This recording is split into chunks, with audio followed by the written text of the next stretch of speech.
Queridos hermanos y amigos, que Dios les bendiga. Es muy grato y agradable estar una vez más, juntos para compartir siempre la palabra del Señor y tener un acercamiento a ella y ver de qué manera Dios está atento y es su interés que nosotros aprendamos de Él. Como dijo el Señor Jesús, aprended de mí, que soy manso y humilde de espíritu, y hallarán descanso para sus almas. Entonces, desde el punto de vista del Señor, como Dios, como Maestro, como Instructor y nuestro Salvador, siempre Él quiere que nosotros estemos atentos a su palabra para aprender de Él. Vamos a ver el texto hoy día de 1 de Pedro, capítulo 5, los versículos 12 al 14, que dicen así: Por conducto de Silvano, a quien tengo por hermano fiel, les he escrito brevemente, amonestándoles y testificando de esta es la verdadera gracia de Dios, la cual ustedes están. La iglesia que está en Babilonia, elegida juntamente con ustedes, y Marcos, mi hijo, les saluda. Salúdense unos a otros con ósculo santo de amor. Paz sea con todos vosotros los que estáis en Jesucristo. Amén. El tema que vamos a considerar en el día de hoy es los ministros de la Iglesia de Jesucristo. Los ministros de la Iglesia de Jesucristo.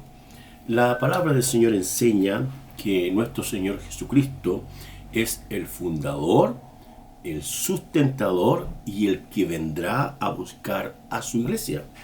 Él dijo: edificaré mi iglesia y las puertas del Hades no prevalecerán contra ella. Voy a preparar lugar para ustedes, vendré otra vez y les tomaré de mí mismo, escribe uno de los escritores canónicos, refiriéndose a la venida del Señor por la iglesia.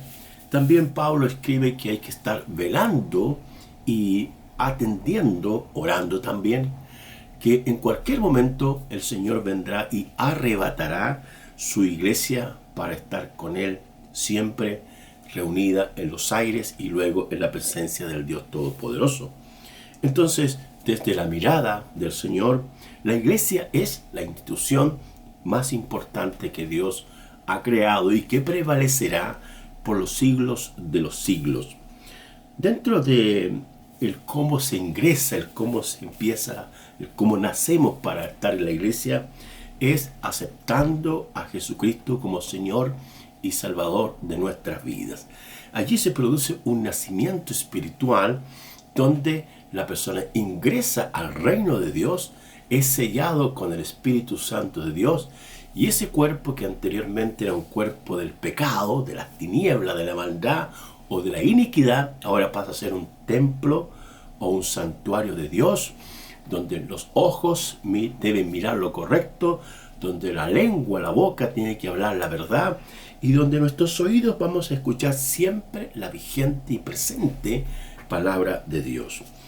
Geográficamente, la iglesia cristiana del Señor tuvo su nacimiento ahí en Jerusalén, el año 30 después de Cristo, donde los escritores y los eruditos históricos hacen un acercamiento diciendo que allí fue cuando vino el Espíritu Santo prometido por Jesús a la comunidad de los creyentes.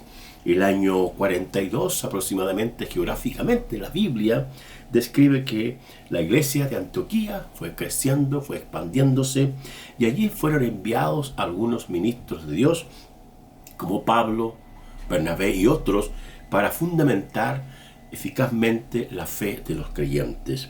Ya para el siglo IV, la iglesia de Roma tiene su fundamento, su origen en cuanto a el crecimiento geográfico de la iglesia. Pablo dice que Dios ha establecido una regla por medida para llegar a los creyentes. En este sentido, el apóstol Pablo tiene un sentido donde la iglesia tiene una dimensión geográfica, como también una dimensión espiritual.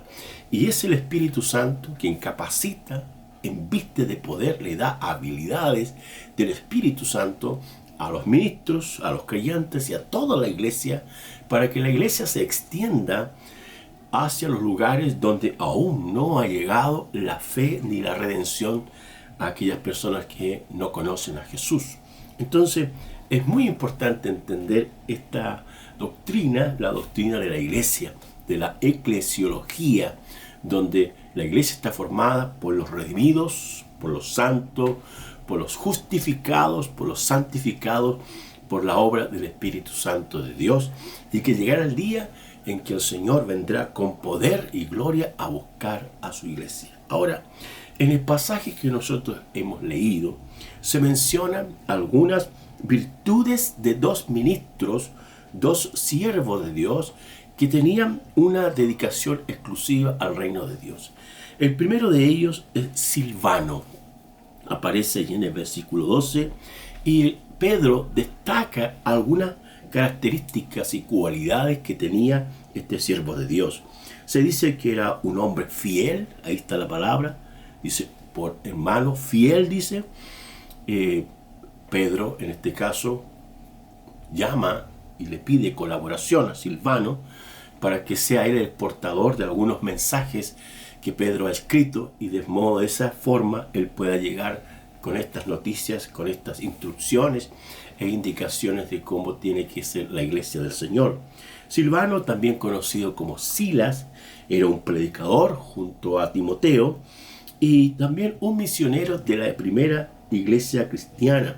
Su origen era judío, pero también tenía la ciudadanía, romano. Fue un creyente importante en la iglesia de Jerusalén y después trabajó mucho ahí en Antioquía. Además fue compañero de Pablo en la extensión de la iglesia del Señor y se cree que llevó el mensaje del evangelio allá a Europa. Algunas virtudes que se pueden mencionar de él, que ya lo dijimos, fue un hermano fiel, es decir, un ministro confiable, creíble. Cuán importante es esta virtud, mis queridos hermanos, que usted y yo seamos personas fieles, seamos personas confiables, seamos personas creíbles para otros. ¿Cómo podemos serlo? En la medida que conozcamos al Dios fiel. La palabra fiel viene del texto griego que es pistis, y pistis es la misma palabra que tiene que ver con fe. Entonces debemos decir entonces que una persona fiel es una persona que tiene fe. Y una persona que tiene fe es un creyente de fe, de creer. Entonces, esa virtud tenía, en este caso, nuestro querido hermano Silas. Y es una virtud que se exige para todo cristiano, discípulo, hermano, que somos parte de la iglesia del Señor.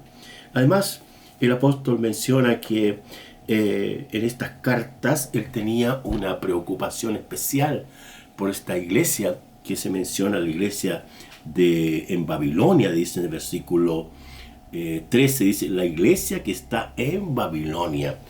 Y el apóstol Pedro revela que él tiene una preocupación, una intención de estar siempre comunicados con ellos. Por ejemplo, la palabra amonestarles, dice que les va a amonestar, y la amonestación significa preocuparse, advertir, avisar, exhortar, increpar, reprender, corregir y abroncar. Algunos traducen esta palabra en cuanto a la amonestación. Eso significa que Pedro, como un apóstol, como un ministro de Dios, tenía la autoridad delegada del Señor para instruir, para advertir a los creyentes frente a los peligros de la fe que se podrían dar, como también acentuar aquellas cosas que eran correctamente en la vida de estos creyentes. Y es la misma autoridad que tiene un pastor, un maestro, un ministro del Señor, de exhortar, de advertir, de instruir a los creyentes de que la fe verdadera se encuentra en la persona de Jesús, y cualquier otra doctrina que no hable de Jesucristo va a confundir y va a desviar la fe de las personas. Miren, hermanos amados, el hecho de creer en el Señor, el hecho de ser un hijo de Dios, el hecho de examinar continuamente y aprender de las Escrituras es la decisión más trascendente que una persona puede tomar. porque va a implicar en un sentido hipotecar su vida en la salvación en Cristo Jesús. Por eso es tan importante usted como persona que evalúe bien, que analice bien si está en la verdad, si está en la gracia de Dios. La gracia, la verdad se encuentra única y exclusivamente en Jesús. Jesús dijo: yo soy el camino, yo soy la verdad, yo soy la vida. El camino significa que Él es la dirección correcta para llegar al Padre. En el siglo I había una frase, una expresión donde los romanos escribieron y acuñaron, donde dice: todos los caminos llegan a Roma. Por supuesto, los romanos se caracterizaron por hacer grandes rutas, pero las hicieron con el propósito de extender su dominio, su gobierno autoritario y déspota hacia los pueblos subyugados. Pero al mismo tiempo hicieron caminos para que ellos llevaran las donaciones, los recursos para sostener el imperio. Entonces, en ese sentido, era correcto decir: todos los caminos llegan a Roma. Pero a Dios no. Jesús dijo: yo soy el camino. La verdad también, la verdad se entiende en la persona de Jesús y en el texto de las Sagradas Escrituras. Entonces, cuando usted conoce a Jesús, usted conoce la verdad. Cuando usted lee las Escrituras, lee la verdad escrita, revelada por, en este caso, el Espíritu Santo hacia los santos, y hoy día la tenemos en nuestras manos, en nuestro idioma, de modo que podemos leer la verdad y conocer la verdad, que es Jesús. Si usted conoce a Jesús, usted está en la verdad. No se trata de que la verdad la maneje cierto grupo religioso X. No, sino que la verdad es la persona de Jesús. Y al mismo tiempo el Señor habla de que el que lo sigue a Él, como la luz verdadera, no va a andar en tinieblas. Al mismo tiempo, el apóstol enfatiza la gracia de Dios, la fuente inagotable del Dios Todopoderoso. En segundo lugar, el apóstol Pedro habla de otro siervo de Dios llamado Juan Marcos, o también conocido como Juan Marcos. Se cree que era un evangelista, en el sentido de que él escribió el Evangelio de Marcos, que está escrito y es parte de los sinópticos, es decir, Mateo, Marcos y Lucas. Sinóptico significa ver juntos, son dos palabras griegas que apuntan a que cada autor, Mateo, el autor de Marcos, y el autor de Lucas, miran y presentan a Jesucristo a diferentes comunidades receptoras para que ellos puedan escribir, entender y ver y conocer al Señor.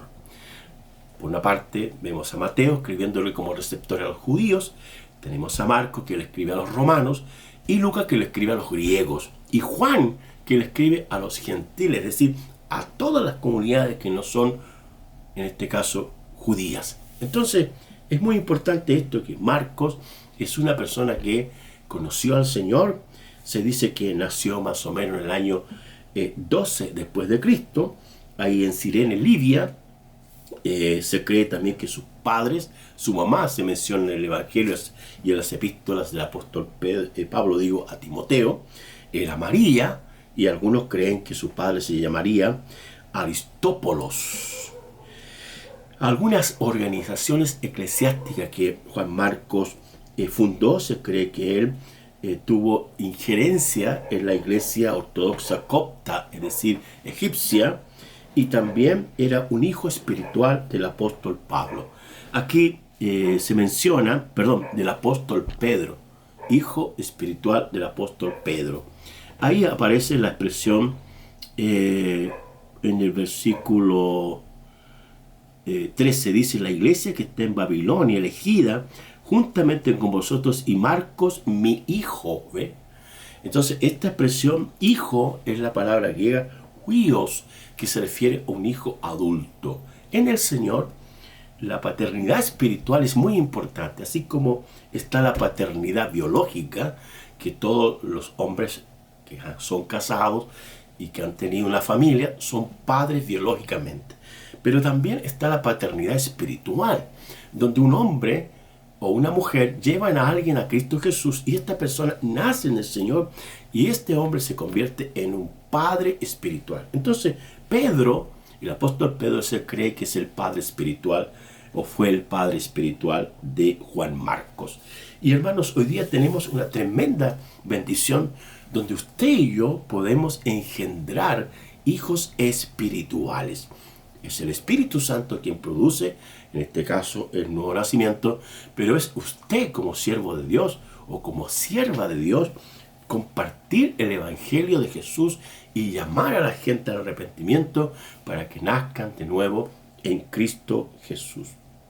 Entonces, hoy hemos hablado, mis queridos amigos, de dos ministros de la iglesia cristiana del primer siglo y que en un sentido sus virtudes, sus cualidades son también acuñadas o las podemos internalizar, las podemos aprender para ponerlas en práctica. La más destacada es que estos siervos de Dios eran personas fieles a Dios, fieles a la iglesia y fieles en su ministerio hacia las personas que sirvieron en su tiempo, tanto como Silvano o Silas y también Juan Marcos o Marcos.